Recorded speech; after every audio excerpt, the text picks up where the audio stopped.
તો નમસ્તે વિદ્યાર્થી મિત્રો, ટેટ ટાટ પાસ તમામ ઉમેદવારો મહત્વના સમાચાર છે. વિદ્યા સહાયક ભરતી 2024-25 બંને માટે એમાં ત્રણ મહત્વના સમાચાર છે. ઓછા માર્ક્સ હશે તો તમારું સિલેક્શન પાક્કું છે, એ પ્રમાણે એક સમાચાર આવ્યા છે. પછી મિત્રો બીજી જો વાત કરું તો સિલેક્શન તો પાક્કું છે, પરંતુ કુબેરભાઈ ડિંડોરની શું જાહેરાત છે એની પણ વાત કરીશું. અત્યારે મિત્રો તમારી 6 થી 8 ની જે પણ ભરતી પ્રક્રિયા છે એ શું કહેવાય કે હાવ આમ સ્થગિત થઈ ગયો ને એમ જ છે. કારણ કે ભરતી પ્રક્રિયાની બેઠક જે પણ બેસવાની છે એ મિત્રો બેઠક તો બોલાવતા નથી. મિત્રો જે પણ તારીખ આપેલી હતી કે પેલા એમ કીધું 15 તારીખ પહેલા બેઠક બેસશે, એમાં કંઈ થયું નહીં. એટલે આમાં જો ભાઈ થઈ જાય તો થઈ જાય ને ન થાય તો કંઈ થાય નહીં, એ પ્રમાણે છે મિત્રો. ક્યારેક જો એમ કે ભાઈ બેઠક છે બેસશે તો ભાઈ બેસી જાય, ને ક્યારેક એમ કે નહીં બેસે તોય બેસી જાય, ને ક્યારેક એમ કે બેસશે તો પણ નથી બેસતી. ભાઈ આમાં શું કે બધું આમ ગૂંચળામણ જેવું છે. અહીંયા આપણે ઓછા માર્ક્સ તો પણ તમારું સિલેક્શન થાય એ પ્રમાણે મિત્રો એક સમાચાર આવેલા છે, જેની વાત કરીએ તો 1 to 511 વાળું મિત્રો છે એ પેજ તમારી સામે હું લાવીશ. અને મિત્રો સિલેક્શન પાકું થઈ જ જવાનું છે ભાઈ. આ ને ભરતી નહીં તો 2025 વાળી ભરતી, 2024 વાળી નહીં તો 2025 વાળી ભરતી, અમારું સિલેક્શન થઈ જાય. ત્રણ મહત્વના સમાચારની જો વાત કરીએ મિત્રો, આપણે જે પણ બેઠક બેસશે એમાં એક તો ટાટ ભરતી માટે બીજો રાઉન્ડ યોજવો, એ મિત્રો એના ઉપર નિર્ણય લેવાશે. અને પછી તમારી 6 થી 8 ની ભરતી માટે 627 ઉમેદવારો છે કે જેનો નવું મેરિટ યાદીમાં સમાવેશ કરી નવું મેરિટ યાદી બહાર પાડવું, એના પર મિત્રો નિર્ણય લેવાશે. અને મિત્રો ઓછા માર્ક્સ તો પણ સિલેક્શન થશે. હવે આવું શા માટે મિત્રો એને કહેવામાં આવેલું છે? તો ભાઈ 627 ઉમેદવારોના નામ આવશે એટલે જેને ઓછા માર્ક્સ છે એ બધા નીકળી જવાના છે.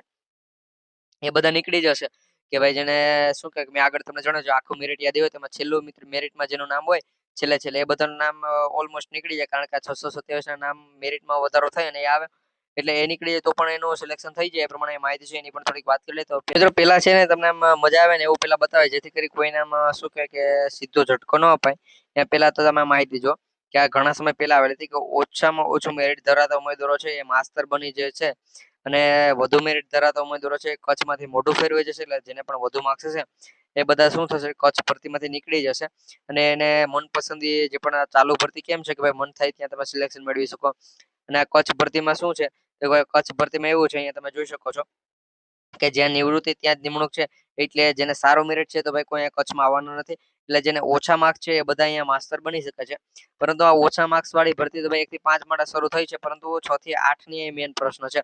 ભાઈ એના ઉપર મારે વાત કરવી છે કે ભાઈ અહીંયા જો 1 થી 5 ની ભરતી કચ્છ માટે શરૂ થઈ ગઈ, એમાં ભાઈ ઓછા માર્ક્સ હતા એવા મિત્રોનું સિલેક્શન થાય તો ભાઈ એવું તો શક્ય જ નથી. કારણ કે આપણે જે પણ ચાલુ ભરતી હતી મિત્રો, ચાલુ ભરતી હતી એમાં પણ લગભગ 300 પ્લસ સીટો છે કે જે ખાલી પડી રહેલી છે.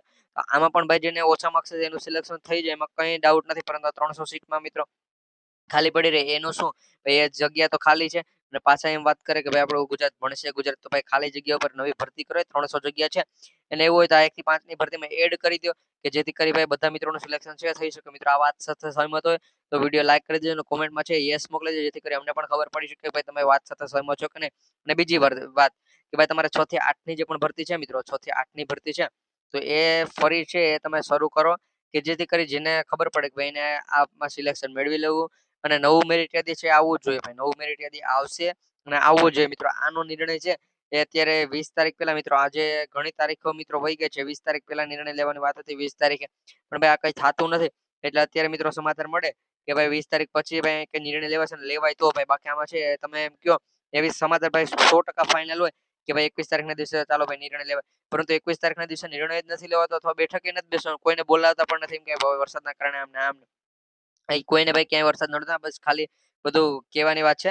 અને ટાટ ભરતીને જો ભાઈ વાત કરીએ તો ટાટ ભરતીનો જે પણ બીજો રાઉન્ડ છે એ બીજો રાઉન્ડ ભાઈ ક્યારે આવશે? બીજો રાઉન્ડમાં તો અહીંયા કંઈ થવાનું જ નથી મિત્રો. ટાટ ભરતીનો બીજો રાઉન્ડ યોજવાની તમામ ઉમેદવારોની ભાઈ માંગ છે, ઉમેદવારો જે પણ છે એની માંગ છે, પરંતુ આ સરકાર જે પ્રમાણે કરે એ પ્રમાણે થાય ને મિત્રો. કુબેરભાઈ ડિંડોર છે હવે આ 20 તારીખ પછી મીટિંગ બેસશે એવા સમાચાર મળે છે મિત્રો. અમારી પાસે જે પણ માહિતીઓ છે કન્ફર્મ જ હોય મિત્રો. આની પહેલા 2 વખત મીટિંગ બેસેલી છે, તો એ 2 વખતની મેં માહિતી ઓલમોસ્ટ 1-2 દિવસ અગાઉ તમને આપેલી છે.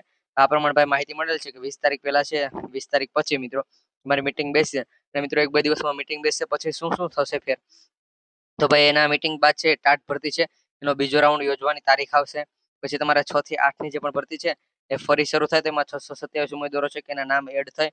અને મિત્રો આખું તમારું નવું મેરિટ યાદી છે એ બહાર પડશે ને પછી ભરતી પ્રક્રિયા મિત્રો શરૂ થશે આખી.